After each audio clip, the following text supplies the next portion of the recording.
I will talk about normal distribution, normal random variable, and the corresponding distribution would be normal.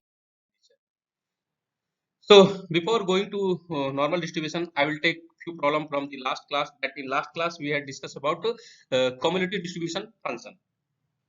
So cumulative distribution function, it is giving an unified approach to deal with any kind of random variable, whether it is discrete or continuous, whatever it is. But if you know CDF, then unified way you can explain any kind of random variable. That's why it looks better. You don't have to worry about whether it is a discrete or continuous. If it is discrete, then we have to look for probability mass function. If it is continuous, then we have to look for probability density function. So you don't have to bother about those things.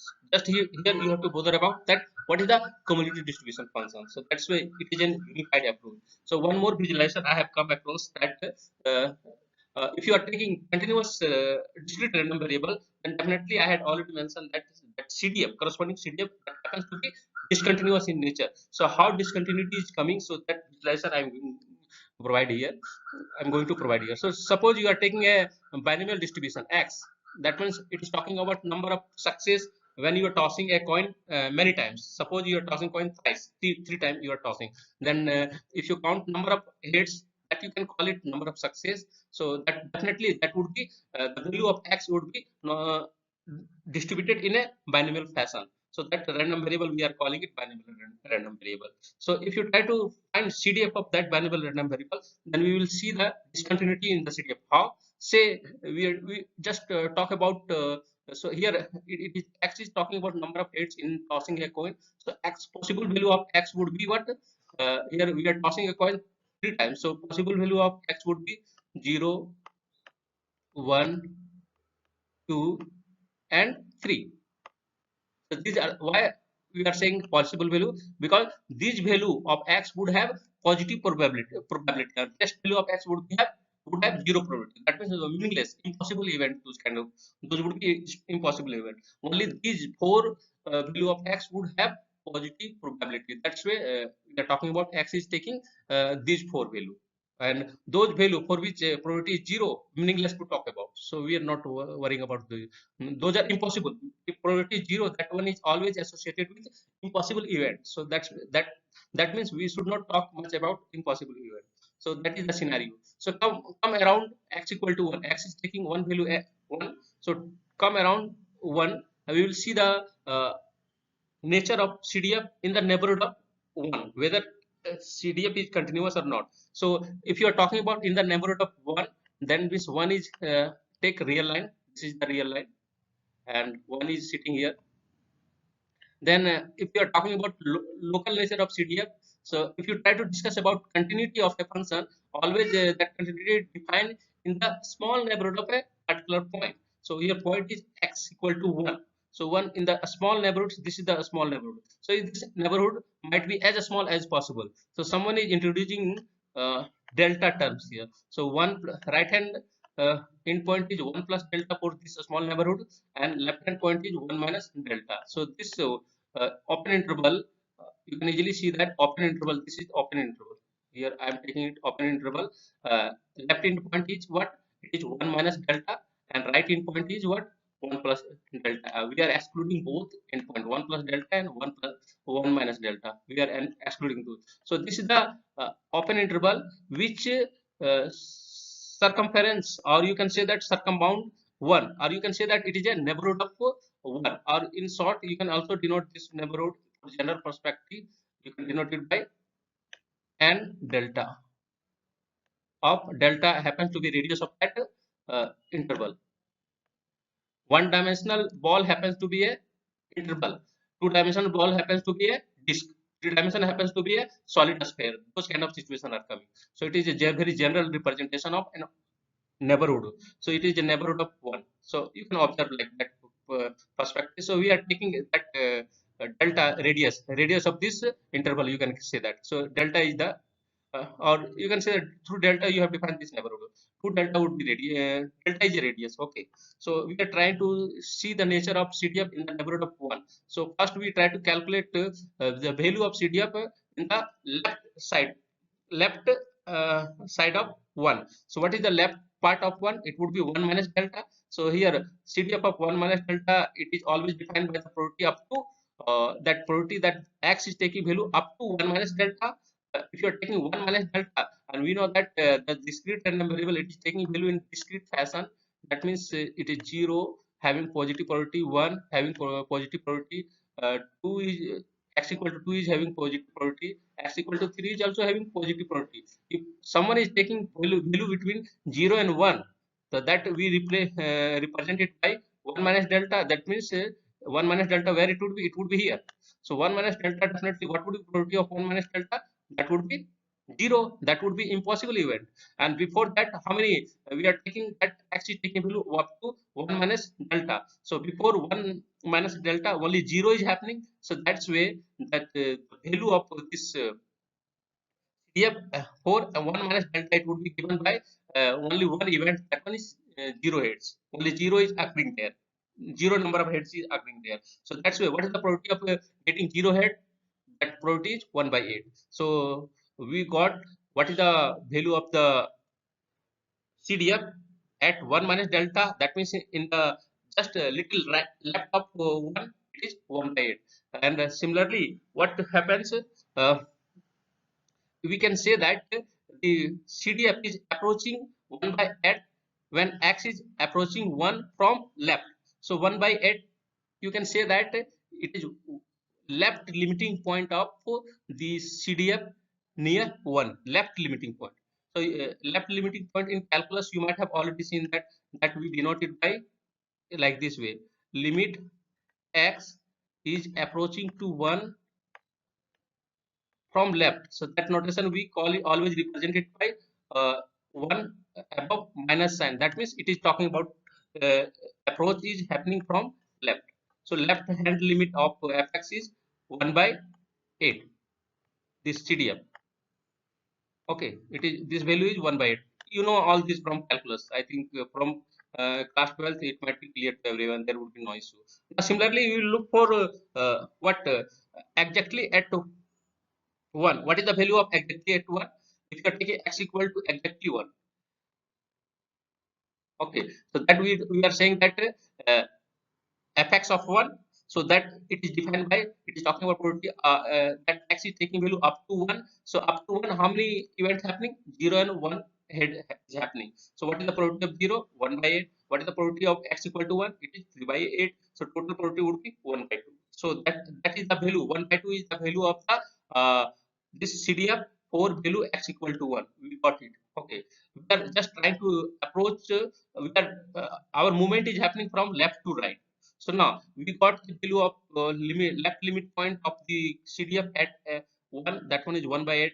Then exactly at x equal to 1, the CDF is taking value 1 by 2. Now we will look for right hand limit. What is the right hand limit? Right hand limit, that means little bit deviation from 1 towards right. So that towards right, what is meaning of that? That one is 1 plus delta. So value of fx at 1 plus delta could be defined by probability that x is taking value up to 1 plus delta. X is taking value up to 1 plus delta. So you can see that where would be 1 plus delta? 1 plus delta would be here between 1 and 1 and 2. So here this is the 1 plus delta, and in 1 plus delta, how many events we observe? How many x is taking positive probability? So x equal to 0 and x equal to 1, those are taking positive probability. So we can calculate it by like this way. That means x is taking value up to 1 plus delta is just equivalent to x either 0 head or 1 head. That probability we have already calculated. It is coming 1 by 8 plus 3 by 8, total is 1 by 2. So here you can easily see that here through this approach we got right hand limit of the CDF when x is approaching 1 from right. So approach from right, we always represent it by 1 plus. Plus is talking about approaching the given point 1 from right. What is the right hand limit of the CDF? Capital Fx. So right hand is equal to 1 by 2. So tell me, this CDF is what kind of function? Definitely we can observe that this CDF is a discontinuous function. Why? because we see that right hand limit is not equal to left hand limit. We can observe that these two are not equal. These two are not equal. We can easily observe that these two are not equal. So easily we can say that this function is not continuous. But this function is having discontinuity of what kind? Not equal. So we can easily observe that if left hand limit is not equal to right hand limit at a point, then easily we can claim that that function happens to be discontinuous function. So this is the visualization of discontinuity of CDF for a given discrete random variable. But this function is discontinuous at one, but it is you can say that this function is right continuous. It is discontinuous, but it is right continuous. Why? Because right hand limit is equal to function value. What is the function value at 1? It is 1 by 2. So that's why we can say that this function is discontinuous, but it is right continuous. So it is continuous. So function will come like this way scenario. So it is coming like this way at 1 at 0 it is having 1 by 8. So 1 by 8 it will go up to just before 1. This is the plot of this CDF, and at 1 it is taking jump. How much jump? It is going up to 1 by 2. 1 by 2 uh, value of the CDF, it will continue up to 2. Up to 2. At 2 again there would be jump. So here I am putting a dark value. So if someone is asking what is the value of the CDF at point 1, value of CDF at point 1 is actually 2. So actually plot this one. This plot, this is vertical axis is talking about plot of CDF fx, capital Fx, and horizontal axis is talking about value of the random variable x. Okay, so likewise discontinuity you can observe like this way. In this fashion you can observe up to 0. Again you can observe that what is the value of CDF? It is 0. So it is 0 up to 0. So I would put here a circle with hole, empty circle like this way. So here at 0 it is taking here, there is a dark circle here. So you can observe that there is a piecewise discontinuity of this function, but this discontinuity is continuous. This discontinuity happens in such a way we can further say that this function is right continuous at these discrete point 0, 1 and 2. So question would be here, if uh, discontinuity is there, then what kind of discontinuity? So you can say that it is having right continuous approach. You can say like that. So it is all about part of calculus. So CDF I have calculated all these way. So if you are observing CDF in case of discrete random variable, what do you uh, what you do? You observe there is a branches of different value of the CDF. So what you do in order to write that in unified manner, you have to introduce a unit function, unit step function. This ux, it is talking about unit step function. So ux is defined like this way. Ux it is way to unify.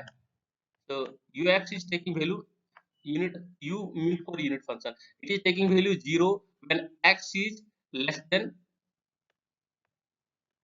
the central point 0. Here central point is 0. X minus axis means x minus 0, and ux is taking value 1 when x is taking value greater than equal to central point 0. Similarly, what is u minus 1? That means it is just change of origin. So u minus 1, that means you have shifted your origin to 1. So that is the argument shifting is talking about change of origin. So argument has been shifted to 1. So if someone is saying that what is the meaning of this unit function? This unit function means this unit function is taking value 0 when x is less than this central point or origin 1, or u of x minus 1, it is taking value 1 when x is greater than equal to 1. So all these are meaning of this unit point. Okay. Similarly, you can define ux minus 2 is, that means ux minus 2 equal to 0 when x is less than 2, and ux minus 2 is taking value 1 when x is greater than equal to 2. So these are unit function. So despite of observing this kind of discontinuity, so even a discontinuous function can be written in a unified fashion with the help of this unit function. So it is the way to write a CDF in unified fashion, so that easily we can apply Laplace transformation and further transformation we can apply. We know that in math 2 you might have already seen that if you are taking a unit function, then Laplace transformation of unit function is well defined, so there is no issue. So that's why all meaning of writing a distributed function in the form of unified function with the help of unit function. So that is the approach, that's why I have written it here. Okay, I'm going further.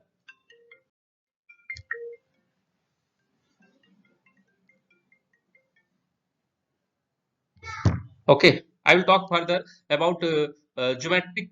I had told that there is a very interesting relation between CDF of geometric and exponential random variable.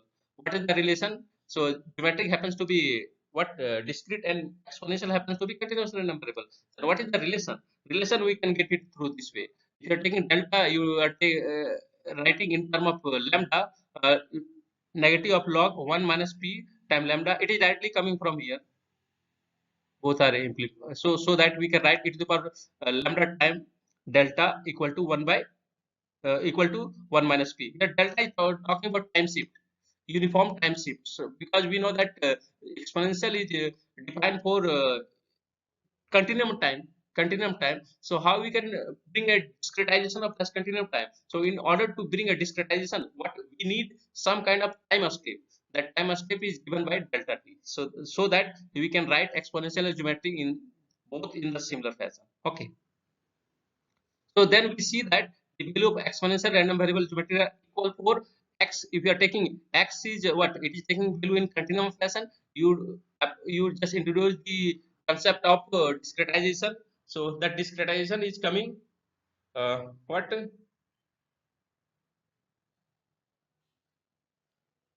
it is coming, it is introduced by delta. So here the n, it will, n is what it is discrete random variable. So it is taking, n is taking discrete fashion, but if you introduce delta, it is talking about partition of x. So partition delta is the step size. So from that segment we can say that CDF of the exponential random variable for this continuum variable is equal to the corresponding CDF of geometric random variable for the corresponding n. That n, how many number of step size you are taking. So that is the approach. So like in Riemann integration you might have already seen that partition approach of an interval. So if you are taking an interval like this way, so this interval is what it is, continuum in nature, it is a continuous set, we can say that. And we can divide this interval into several sub interval. You can call it x naught, this point is x1, and likewise this point is xn minus 1, and last point is xn. So such partition you might have already observed in Riemann integration. So here there is a concept of what step size, that we are denoting it by delta x. The delta x we denote it by this this delta. This delta is a Greek letter of a small Greek letter delta, and this one is the capital Greek letter. So this is the approach. Okay. So we have already seen that. And if you try to see the plot, you can observe that the zigzag path, what you observe, that is talking about the cumulative distribution function of geometric random variable, and the continuous path you observe this exponential 1 minus exponential e to the function that you observe. That one is talking about exponential CDF of exponential distribution. So this is the relation. So from the exponential you can get back geometric. From the geometric use continuity approach, you can get back exponential, and from exponential apply discretization, you can get back geometric approach, geometric CDF. So vice versa, you can get exponential CDF from geometric, and also you can get the geometric CDF from exponential by discretization. So this is the story of geometric and exponential random variable, that both are very much related to each other. Okay, so I'm going to discuss further about one more problem, but I will talk about this problem in tutorial. I don't have much time. I have to go to cover normal distribution, so I'm directly going to cover normal distribution. So, so here, what is normal distribution?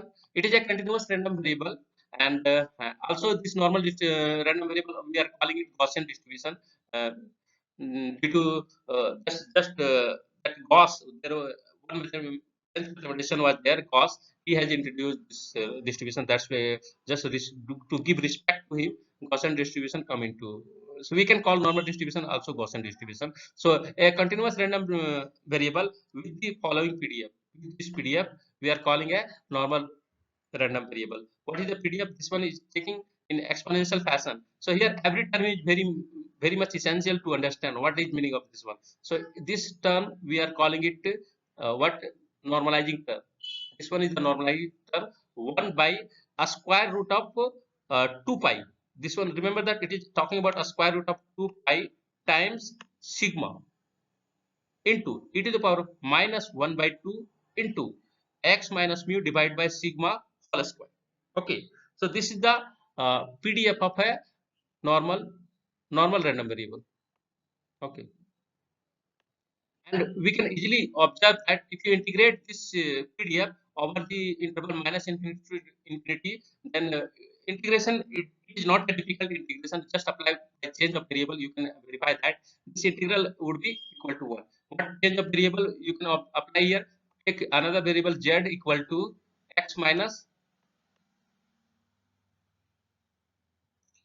So here you can observe like this one, x minus mu. Just apply this change of variable and just do integration. Easily you will see that this integration, it is very much integrable. It is taking of the form of like this way. It is a simple form I am taking it. It's just method of substitution of integration. You know from class 12.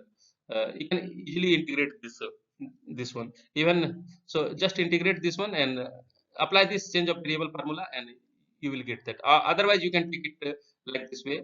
Uh, Z square also you can substitute directly by Z square as well. So if you're taking Z square, then Z into, so this function will take the form of e to the power minus Z by 2 into something very simple form it will take. I would like to say that. Just do as a homework, and you can easily just. I want to leave all this. This calculation is very easy. You can verify this formula. Now here a few significant terms are coming. So what is mu? Mu is actually mean of this random variable, normal random variable. So if you try to find mean of this random variable with this probability density function, then that would be equal to mu itself. So mu, very interesting that mean of this normal distribution appears in the probability density function itself. And what is sigma? Sigma is the square root of variance that we can call it. It is a standard deviation of the normal random variable. Sigma is the standard deviation. So these two always we call these two are a parameter of the normal random variable which characterize the corresponding PDF. So that parameter concept I have already taken class over that. So you take as a homework, because you are having already this PDF probability density function. So find the expectation of this random variable. That means expectation, find it through formula. It is a continuous random variable, so it will deal with integral from minus infinity to infinity of what? Of x into the corresponding density function f of x. So if you integrate this function and just verify it, integral will be what? After integrating, integral would be just equal to mu. Very simple to verify. Similarly, what you do, you can verify that if you try to find variance. So variance is what? It is talking about expectation of x minus mu whole square. X minus mu, because expectation you have already calculated. So if you try to find variance, so you find variance as a expectation of x minus mu whole square. So if you try to, that means it is talking about finding of in this integral minus infinity to infinity of x minus mu whole square of fx. Just do this integration. It is all about integration. I think everyone might be aware of how to integrate this kind of function. It is very easy to integrate. So just integrate this function, and integral will be what? Sigma square. If you try to integrate after everything, after all cancellation, it will be just sigma square. So that's why we can claim that how sigma is very much related with that's why sigma and mu both are what a parameter of the this normal random variable. Okay, and which so plot, if you try to see plot, So for one simple case, I have taken it. If you're taking mu equal to 1, sigma equal to also 1, sigma equal to 1, both cases, mu and sigma both are equal to 1. So that means mean of this distribution is 1 and a standard deviation is 1. So if you can observe the plot of this normal distribution, you can normal probability density function you can observe like this way. It is taking highest value at 1, and right and left one, it is keep on decreasing in exponential fashion. It is decreasing, right up decreasing like this way. So after 3 onward, you can observe that the value of density is almost 0, very near to 0. So those are coming in the tail category. So that those are we are calling it. So after 3 onward, we are saying that it is a tail. Tail is almost 0. Tail is touching the boundary surface. You can say that. Even similarly, same story is happening in leftward. So after negative 1, you can observe that tail is approaching to 0. So the density is approaching to 0. So that kind of approach is coming. So this is the plot of probability density function. And the second plot, it is talking about corresponding CDF. So CDF leftward of -1, you can observe that if PDF is all touching 0, then definitely CDF will touch 0. And after negative 1, it will keep on increasing. CDF always happens to be what increasing function. It is always increasing function, whether it is the given random variable is a discrete or continuous, it would be always increasing. So it will keep on increasing. It will increase up to 1. So it will increase up to 1. So this increasing graph, you can plot it like this way. So this is the plot of CDF of normal random variable. Okay. So I have already mentioned this term that CDF is just decaying rapidly after certain stage. So here we can call it this one is the mean, and this what is the name of this one? It is mean mu plus 1 sigma, 1 standard deviation. This one is we are calling it 1 standard deviation. Mu is equal to 1, sigma is equal to 1. So 1 plus 1 is 2. So this one is 1 standard deviation. We can denote it by mu plus sigma. Then if you take this length up to here, this one is what? 2 deviation, 2 deviation, twice deviation. So that means mu plus 2 sigma. So here we can say that mu plus 2 sigma is talking about after this what is happening? We observe that the density is approaching towards 0. So after 2 sigma, so meaningful area is what we have to only discuss about in 2 deviation. This one is 2 deviation, right? And similarly 1 deviation left is it would be mu minus sigma, and 2 deviation left would be mu plus sigma. There is a very interesting relation that we observe symmetry, same kind of plot we observe in leftward as well. So all these are stories, very interesting story is related with normal random variable.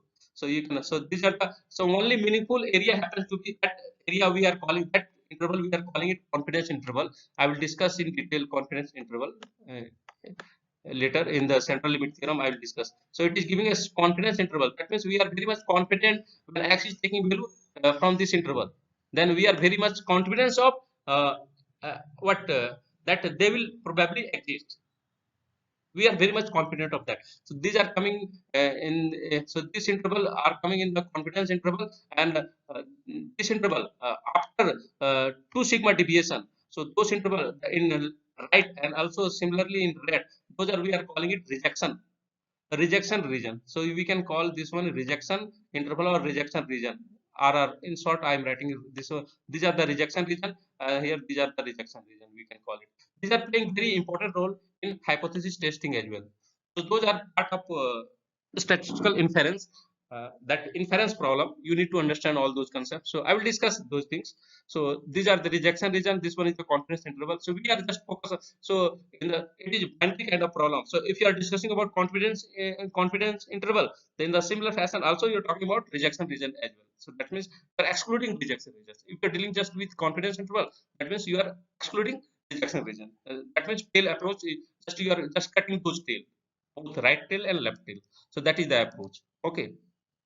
It is all about the story of normal distribution.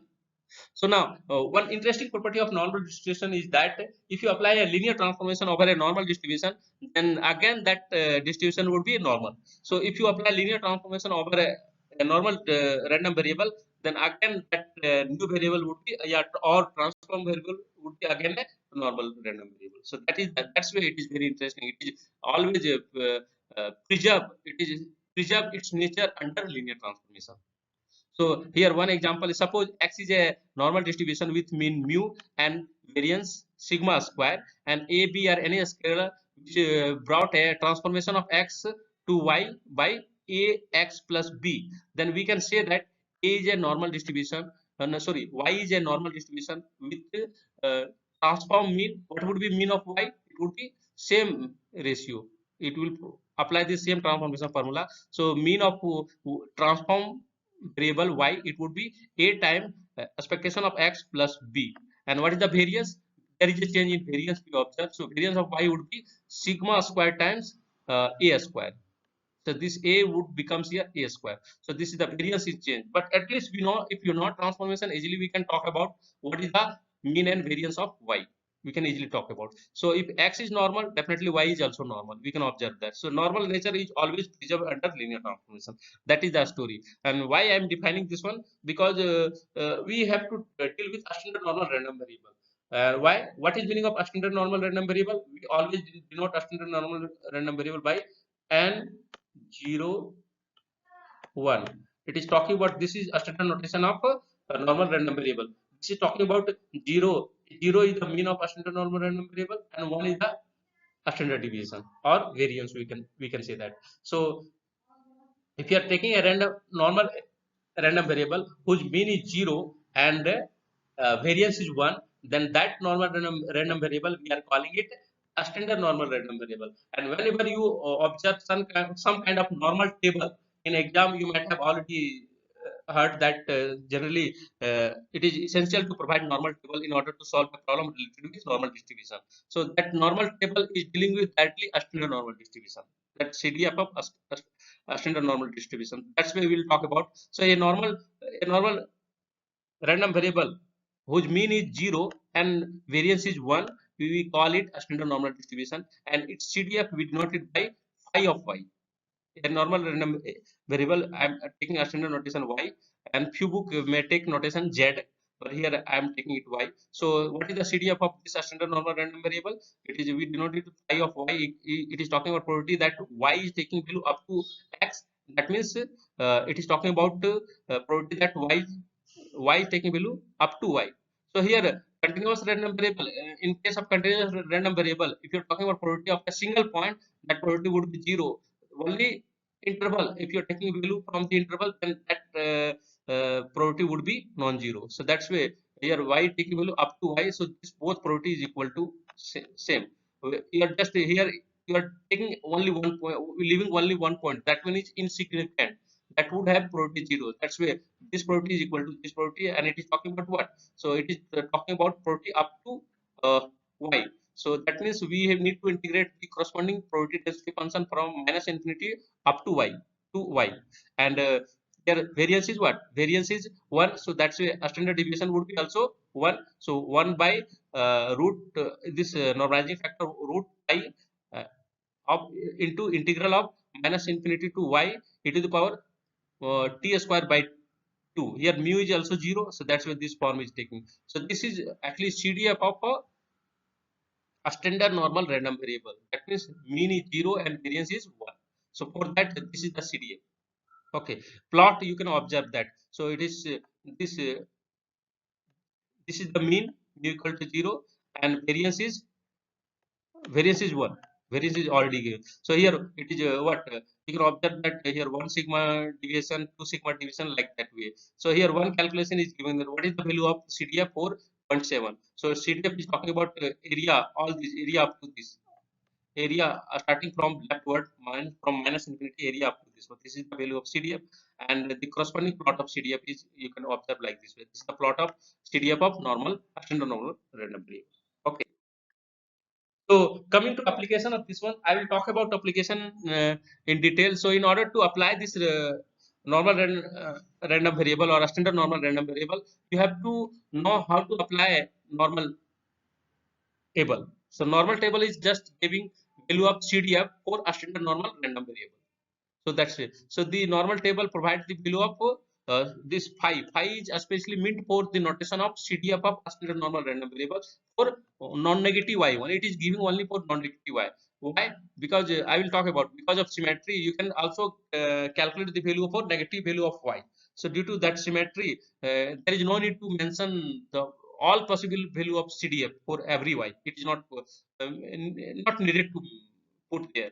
So we have to take only non-negative. From there we can derive the value of CDF for negative value. So suppose we are taking y equal to point negative 0.5. So in order to calculate, so it is talking about from the definition of CDF, it is talking about a probability that a standard normal random variable y is taking value up to negative 0.5. So if you try to look from the plot of CDF of a standard normal random PDF of a standard normal random variable, it is coming like this one. It is symmetric about mean. So mean is at 0. So this point is 0. So you can say that what is meaning of this phi of negative 0.5? It is negative 0.5. Suppose it is here. It is here negative 0.5. It is here. Then where would be positive 0.5? It would be here. Positive 0.5 would be here. So if talking about phi of negative 0.5, that means probability up to y is taking value up to negative 0.5. That means it is talking about it is Gaussian. So it will go. So it is coming like this way, exponential in nature. So here it is talking about this area, and this area and this area is same due to symmetry. Both area is same. So that's way probability that y is taking value less than equal to 0.5 is equal to probability that y is taking value greater than equal to 0.5. Here y is greater than, here this region is what, y is greater than equal to 0.5. So both due to symmetry it is happening, and it is very easy to calculate this probability. What would be this one? 1 minus that probability is taking less than equal to probability that y is taking less than equal to 0.5, and this one we are calling, we denote it by what, CDF, phi of 0.5, and this one is here, this here y is what, positive. So this value would be given there in the normal table. So if you, despite of uh, value of CDF, for this value it is not given, you can calculate with the help of this value. You can always calculate. So that is the approach to utilize normal table while calculating CDF of a standard normal distribution. So this is the idea. So one question I have taken it here. Actually, we don't have much time. So this question I will cover in next class, and also I will start another part of this lecture. Like generally, I will talk about Jacobian and change of transformation of continuous random variable. We will apply transformation of continuous random variable. So probably this week would be the last